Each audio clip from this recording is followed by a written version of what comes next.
communism, student radicals, second wave feminism, wokeness, political correctness, critical race theory, Pete Buttigieg.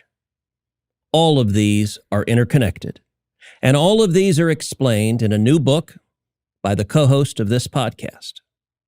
This is Verdict with Michael Knowles.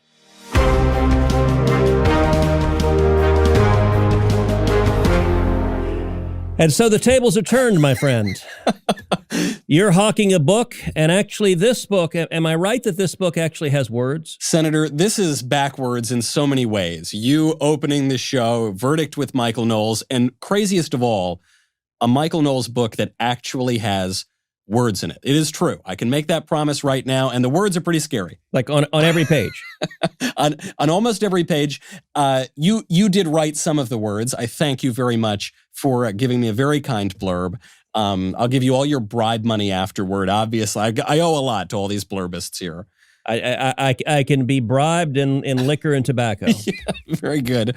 So let's talk about this book. Let's talk. I mean, the topic of this book: censorship, speech codes, woke culture, political correctness. You start the book by explaining where all this came from, and you trace it to some 1930s communists. What's up with that? Well, like all aspects of political correctness, the terms keep changing. So it's a little bit tricky to trace. That's kind of the central feature of PC, is they change all the words, and the idea is if you can redefine the words, you can redefine reality. So it's difficult to look back. I think a lot of people believe that political correctness began, I don't know, in the 90s or the 80s, the kind of battles on campus. Or maybe some people say it went back a little further to those student radicals in the 60s, the advent of Maoism to the United States. Some people say it goes back to the critical theorists who now are really center stage because of critical race theory, this new academic movement that is really threatening so much at the heart of our country. And some people think it goes back even further. And I think it goes back, as so many evil things do, to a statement from Karl Marx. Karl Marx, in a letter to Arnold Ruge, called for the ruthless criticism of all that exists. No small feat to criticize everything, but it's a fallen world, and so everything's open to criticism. And what the Marxist theorists who came about in the 20s and the 30s realized. So let me stop you there, Michael. Why would Marx want to criticize all that exists? What is to be served by doing that? Marx wanted a total revolution, a complete reordering of society from the ground up. Actually, Whittaker Chambers, a wonderful writer who wrote the great book Witness, he was an ex-communist. He famously said that communism is not the world's newest ideology. It's actually the second oldest ideology in the world. It goes all the way back to the Garden of Eden when the serpent says, "Ye shall be as gods." And that's the aim. This is nothing less than the total upending of the world. But the problem was this. Karl Marx dies a failure.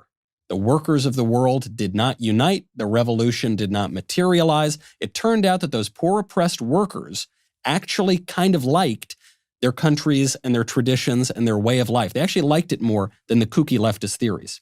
And so, Michael, I'm going to stop you periodically as we discuss this just to ask, well, the kind of questions that you're normally pestering me with, and I'm sort of enjoying asking you. But let's start with communism. All right, that's a big, scary word that gets tossed around a lot. But what does communism mean? What is it? Well, there are these two related terms, socialism and communism. It's a little confusing to figure out what the relationship is. And Paul Kenger, the political scientist, once described it to me. He said, Michael, Christians go to heaven and socialists go to communism. So you've got this takeover of the means of production by the workers, which really means by the state, under socialism. And this is going to lead to a utopia of communism that just always seems a little bit out of reach. Looking back now on the communist movement, it's hard to imagine it. But at the time, especially at the turn of the 20th century, all the smart people were communists. This was a major intellectual movement. And when people saw how that turned out under Stalin in particular, a lot of them became disillusioned. And you saw people trying to consign it to the ash heap of history. Now, unfortunately, all these years later, it's coming back. But there's a big distinction. There's a big difference. Marx viewed man as primarily an economic being, right? He viewed all of this class struggle in the history of the world as one of economic class. What the later Marxists understood, people like Gramsci, people like the critical theorists, Marcuse, the people who we're now all talking about, is that it has much more to do with culture. And if you can get a hold of the common sense, if you can get a hold of the institutions, you will have a much easier time effecting a revolution through what Gramsci called a war of position. Take the positions of influence in all of the institutions, and then Hemingway describes going bankrupt as it happens gradually, then suddenly. So it happened gradually from the 20s to, say, the 90s or 2000s. Now I think we're in the suddenly phase. All right, so let me back you up a little bit. You know, the way I think about socialism and communism is that socialism is a means of structuring the economy. So socialism stands in contrast to capitalism. Capitalism is what we have, at least in some form, in the United States, where you can own capital, you can start a business, you can own property, you can hire workers, you can build a business and create opportunity and prosperity and jobs. Socialism is an economic system where the government owns the means of production or distribution in an economy. So rather than you starting a business, the government owns the business, and it redistributes wealth from those who have it to those who don't. Now, communism is a system of governance, but it is also a way of looking at the world about how that system of governance comes to pass. And socialism is the economic system of communism. So every communist country practices socialism. Yeah. But communist countries have with them as well dictatorship. And Karl Marx, he built on the works of Hegel and others that posited a dialectic, posited a conflict, and they also were economic determinists. And so they believed that economic forces were at work in the world that couldn't be stopped, that would naturally and inevitably result in the way Marx viewed the world is as a never-ending conflict between the owners of capital and those who were working, those who worked for them. And communism was a revolution of the proletariat, a revolution of the working men and women to overthrow the owners of capital and to transition into a socialist economy instead, where the government owns the capital and there are no capitalists anymore. That distinction, you mentioned that there was a time when all the smart people were communists. If you go to our university faculties, that still is the case for an awful lot of them. The problem with communism, one of the many problems, is in practice. So it was theorized that it was dictatorship of the proletariat, that it was the people that were ruling. But in every communist country we've had, there's always been a brutal dictator, a brutal communist government that enforces its power through torture and murder and persecution because it is the dominance of the state. If the state owns everything, that means the state's in charge of everything. And so we've seen communism doesn't work. But, all right, all of that is background to say, well, how is that connected to political correctness and cancel culture and woke corporations and critical race theory? And you mentioned a guy, Gramsci, and you said all of us are talking about him. And I got to say, I don't know what circles you're running in. The folks I'm palling around with, Gramsci doesn't get mentioned more than 6-7 times a day. At most. All right, who was this guy? Why should anyone care who this guy was? So I think your point is so great, Senator, because one, you've got this aspect of economic determinism. You've also got historical determinism. That's where you get these phrases like the right side of history, the idea deeply held by the radicals today, just as it was then, that history is going to move in that direction. And so you've got rube conservative reactionaries like you and me, but we're going to stand in the way only for some time. Eventually, history is going to go in their direction. You get a guy like Antonio Gramsci, who is this founder of the Communist Party of Italy, brilliant Marxist theoretician. He's thrown in jail by Benito Mussolini. Mussolini did many terrible things, not the least of which was throwing Gramsci in jail, not because Gramsci didn't deserve it, but because it gave Gramsci an opportunity to write his greatest work, the Prison Notebooks. They actually said at Gramsci's trial in Italy, that they had to stop this mind from working for 20 years. So what did they do? They put him in a cell and gave him a pen and paper. Not a very good way to stop a mind from working. And he understood. And I think when a lot of people hear that this has something to do with Marx, something to do with communism, something to do with Marxists, they're going to say, this sounds like a kooky conspiracy theory. I don't see people marching around with hammers and sickles out there.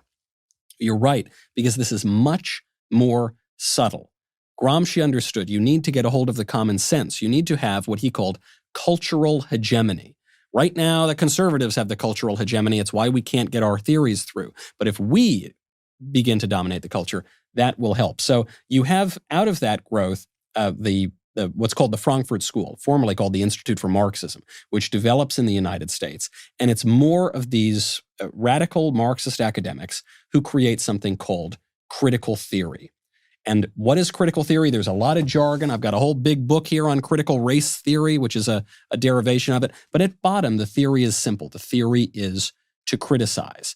And what critical race theory in particular undertakes is nothing less than the total dismantling of the system. There are just a couple quotes in here, because I know, just like nobody wants to talk about Gramsci at a dinner party, nobody wants to work their way through this drivel of critical race theory, but just a couple passages to give you a sense of what this thing is. Kimberly Crenshaw is widely credited with popularizing ideas like critical race theory or intersectionality. She writes, "The problem with identity politics is not that it fails to transcend difference, as some critics charge, but rather the opposite, that it frequently conflates or ignores intragroup differences. And ignoring differences within groups contributes to tension among groups, another problem of identity politics." What she's saying is the problem with identity politics is it doesn't go far enough. It only talks about, say, black people and women, but it doesn't talk about black women. Talks about black women and lesbians, but not about black lesbians. Talks about this, that goes all the way down to an endless pit of identities that are seen to be posited against one another to divvy up society. So I got to say, Michael, it strikes me that you're exceptionally poor at hawking your book, because you actually pulled out another book and read from the other book. Not your book that's sitting next to you, but some giant red book that you told us is really crappy. And then you said, I want to read you the really crappy book. So let's cut to the hundreds of thousands of people who have downloaded this podcast and are listening to it now.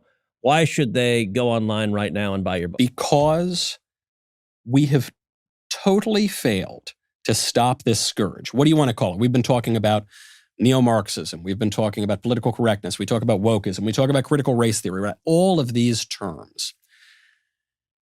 We've utterly failed on the right.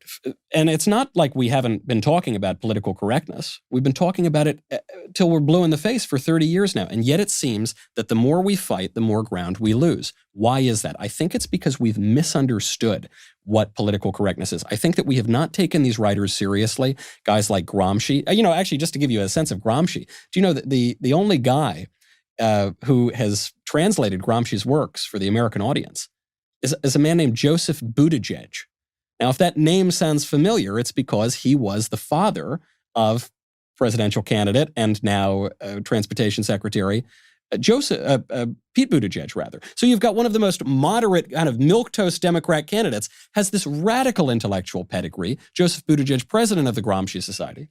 Wait. You're saying Mayor Pete, sweet, inoffensive Mayor Pete, pretend to be a centrist Mayor Pete, that his dad was a radical communist academic who translated and edited this Italian communist that no one has ever heard of but is really dangerous? One of the most radical academics out there. And I pointed out because... Well, did he lead a society or anything on this? You might call it the International Gramsci Society. Yes, he was one of the co-founders. He was a president of that society. It just shows you how far the rot goes, that even in the milquetoast mild corners of the liberal establishment, you have this kind of radicalism. And I think the problem here, I think the reason that we have lost is because political correctness or wokeism or whatever you want to call it, it lays a trap for conservatives.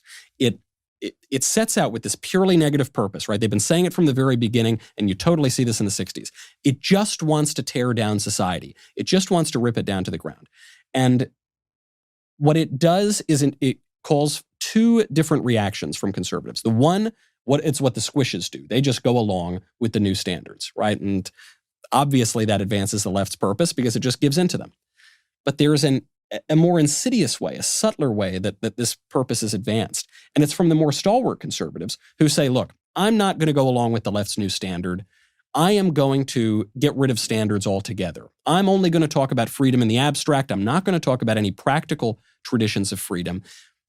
But the irony here, of course, is that either way you cut it, the traditional standards that political correctness aims at are destroyed. And, I know that we like to pride ourselves on the right about understanding free speech and the history of America so much better than the left does. But frankly, these crazy, kooky thinkers that I had to read for everybody so that they didn't have to read it themselves and then tell the story in here, these guys were pretty sharp, and they've obviously been very politically effective.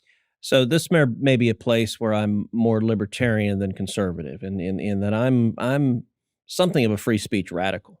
And I believe in protecting everybody's right to spew idiocy. and in fact, I think free speech matters the more idiotic it is what you're saying. A lot of times you hear politicians today talk about we want to have reasonable speech. You hear college academics talk about we want to get rid of unreasonable speech. We want to get rid of hate speech. Yeah. But the First Amendment doesn't exist to protect reasonable speech.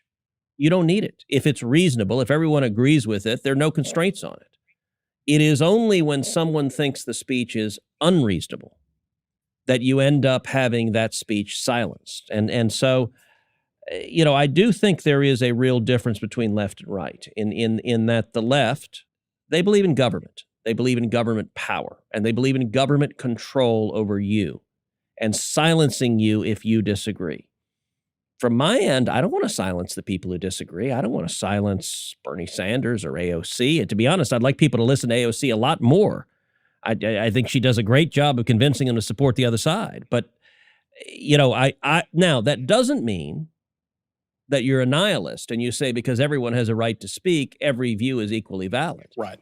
I also believe in truth. And so does that mean the Nazis have a right to speak? Does that mean the Klan has a right to speak? Absolutely. And the Supreme Court, by the way, in a very famous case, upheld the Nazis' right to protest, to march in the streets of Skokie, Illinois. I agree with that decision. That's the right decision.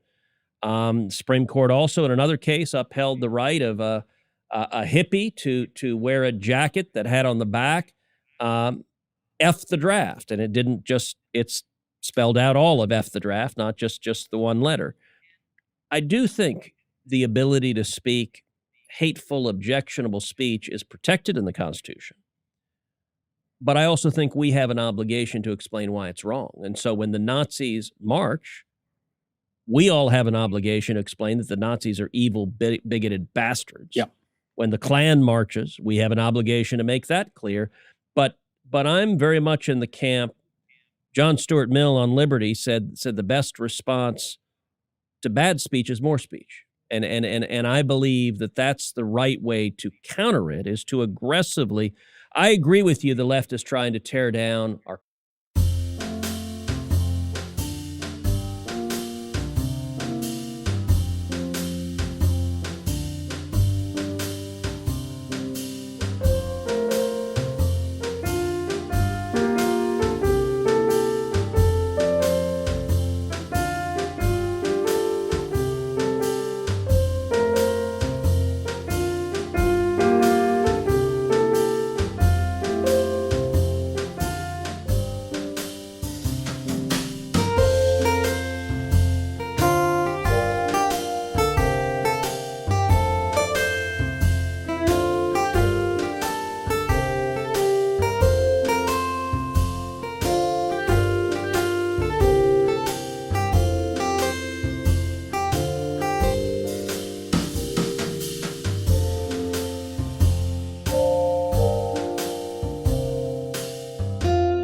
culture, trying to tear down our institutions, trying to tear down marriage, trying to tear down families, trying to tear down fatherhood, trying to tear down motherhood, or I guess it's not motherhood anymore. It's birthing personhood. That's a hard thing to say. Birthing. That's a very difficult. But all of this is systematically tearing down institutions. And by the way, in communist countries, you see this fully developed where, one of our first podcasts, we interviewed my aunt, my tia Sonia, who talked about life in communist Cuba.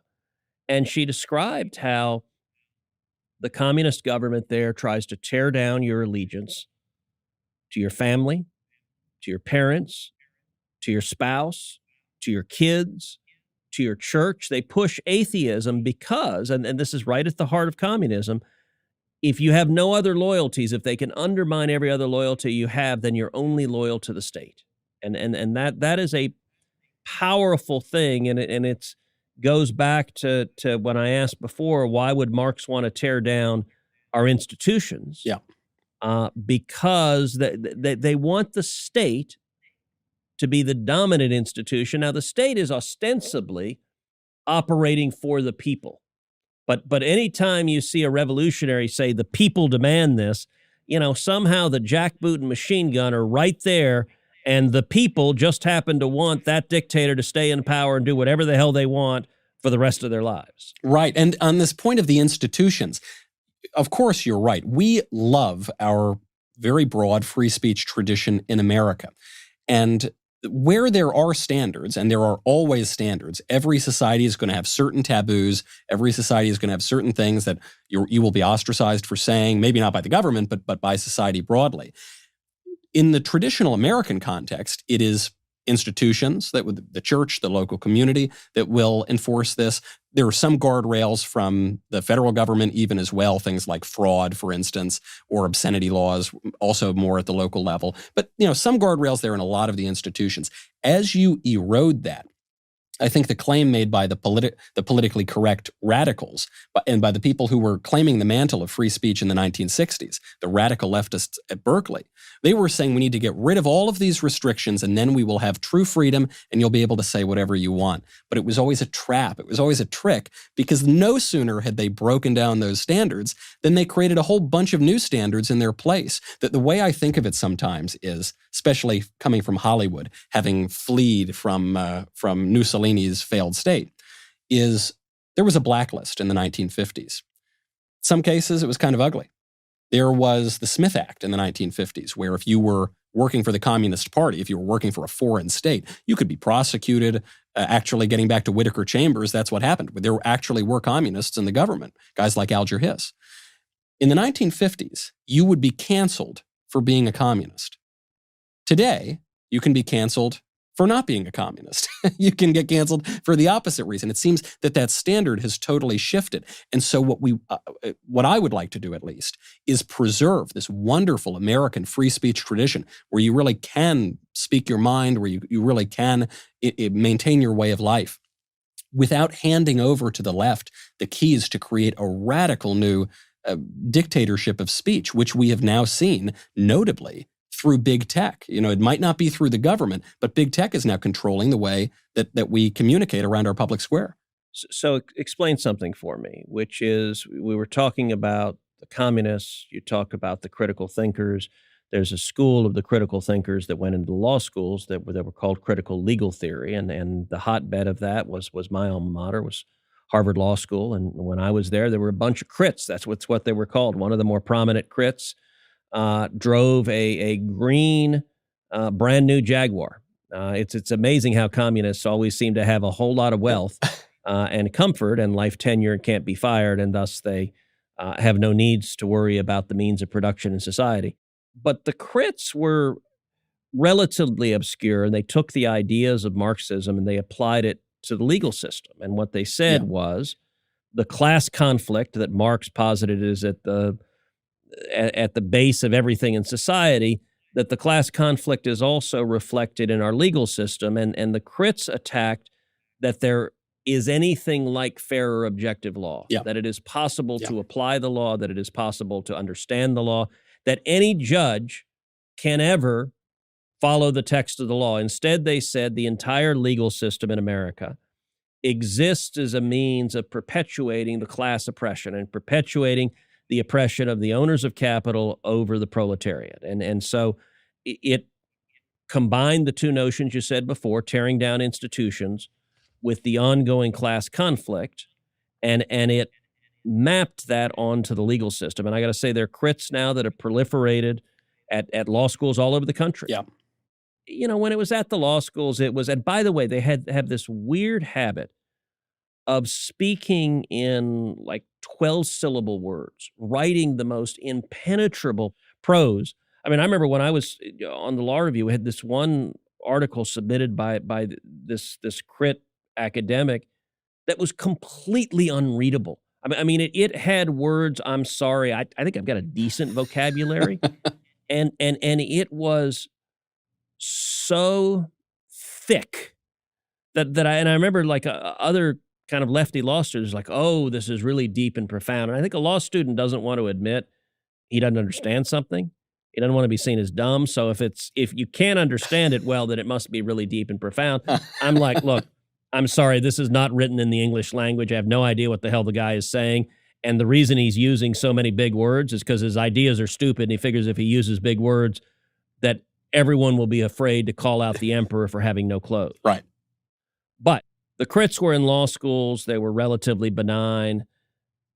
And then suddenly critical legal theory took a leap into critical race theory. Now, how did it change? What's the difference between critical theory, critical legal theory, and now the new thing, critical race theory? What is, we're hearing a lot about that. And I think a lot, just today, walking down the halls of a Capitol, a reporter walked up to me and said, hey, what is critical race theory? And I think it was supposed to be a gotcha question, like let's show that people are against critical race theory and they don't know what it is.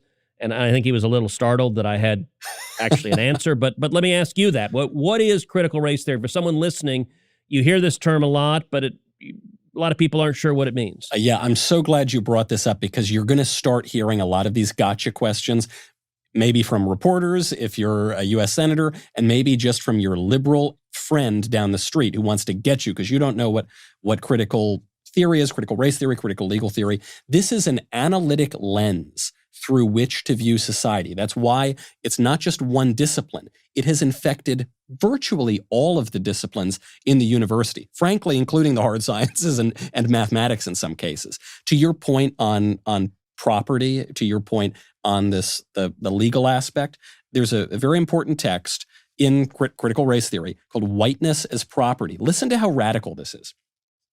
The origins of property rights in the United States are rooted in racial domination.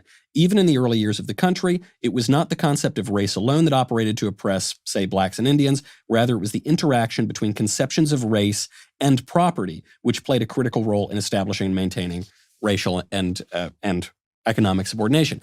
The idea being, you think that, look, slavery, very bad. Forms of racial discrimination, very bad. Okay, we're going to fix that problem, then we're fixed. No, they say it's the whole thing. It's capitalism, it's private property, it's everything. You've got to tear this down. So there is simply no end to this. And the fact is, of course, Senator, when you were in law school, this was the vanguard of the craziness of critical theory. Now this has spread into the mainstream. It's at every school. It's in your high school. It's in your middle school. And I think this is what a lot of conservatives are asking right now, because for years and years, we've embraced this language of academic freedom, total free speech in the classroom. Now we love academic freedom in the sense that we want to be able to pursue our own ideas and think for ourselves. But does academic freedom mean that you have the right as a radical leftist teacher to indoctrinate your students in whatever you want, regardless of what the school board says, regardless of what the parents say, even if it will harm the student's education? Going back to that great conservative, William F. Buckley Jr., who kicks off the post-war conservative movement with his book, God and Man at Yale. The subtitle of that book was The Superstitions of Academic Freedom. In that book, he calls academic freedom as we use it, he calls it a hoax. He says it just doesn't really happen that way, that actually you do have a right as a parent, you do have a right as a taxpayer to know what's being taught in your classroom. In your classroom, they're going to teach certain facts. They're going to say 2 + 2 = 4. Well, that's what they used to teach. These days, they're going to teach you 2 + 2 = 5. And they're going to teach this sort of radicalism, anti-historical, untrue, really bad stuff. And I think it is up to us to summon the courage to say no. What the crits, the critical race theory, the legal theory, the political correctness in all of its forms, we just can't take it. It is so destructive to us. Nobody wants to throw you in prison for saying something, but we're not going to subsidize this in our schools. Well, and Michael, let me say a couple of things in response to that. One, look, does someone have a right to try to indoctrinate kids or everybody else? Yes, you have a right to try. What you don't have a right to do is stay employed at a college or university that is in the business of educating kids. That you don't have an entitlement to that job. And for any college or university, they're not performing their function if they are allowing their professors to indoctrinate anything. Look, I for several years taught at University of Texas Law School. I'm a conservative. I didn't try to indoctrinate my students to be conservatives. I wanted to be a good teacher, so I tried to present them.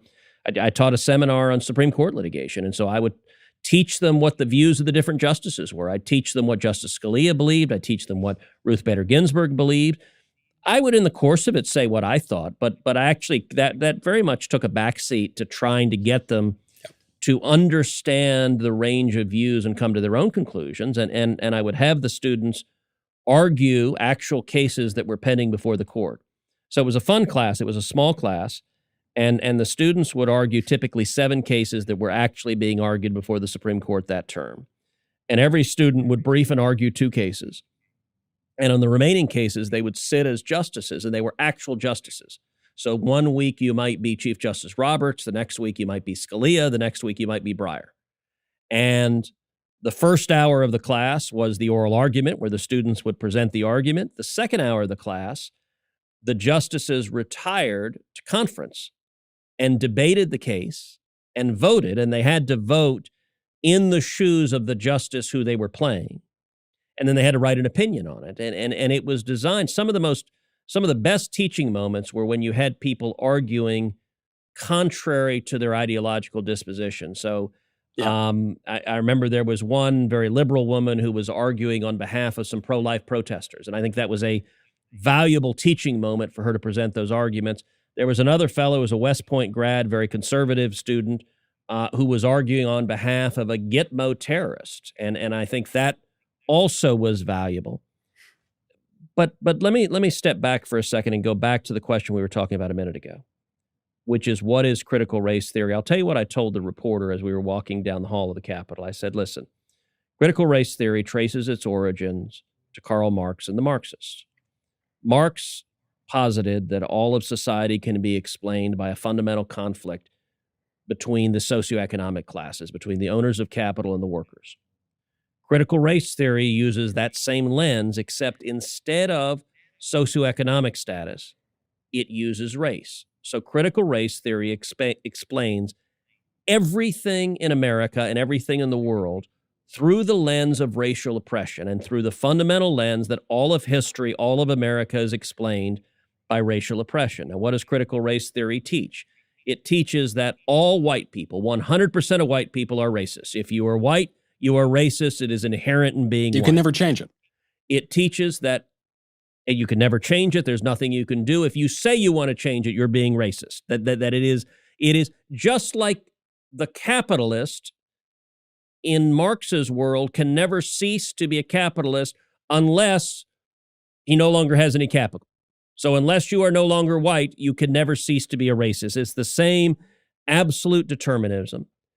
Critical race theory also teaches that America is inherently racist, that the system is racist. You hear this phrase, systemic racism, and people don't quite know what it means. And if you get someone who says, well, no, I don't believe in systemic racism, people go, well, hold on a second. Are you saying there's no racism in the world? That's crazy. Of course they're bigots. Systemic racism is not saying there's racism in the world. There have always been bigots. There probably always will be bigots. Systemic racist is saying the entire system is inherently racist. The criminal justice system, the legal system, the political system, everything that exists in America is inherently racist. The New York Times embodied this with the 1619 Project, where they tried to rewrite American history to say that America wasn't founded in 1776, it wasn't founded in 1787, it was founded in 1619 when they say the first slaves arrived on the American soil. And they go on to say the entire history of America is understood as a history of fighting to preserve slavery and to continue white supremacy. Now, all of this is complete and utter garbage. And what's terrifying about critical race theory is it's infiltrating our schools. If you have grade school kids at a lot of schools in America, they're being taught this nonsense. Yeah. But I think understanding the lies that are at the heart of it, and this is Marxism. This is Marxism combined with intense racial bigotry. If you put Marxism and racial bigotry in a blender, you get critical race theory, and this is what's being taught to our kids.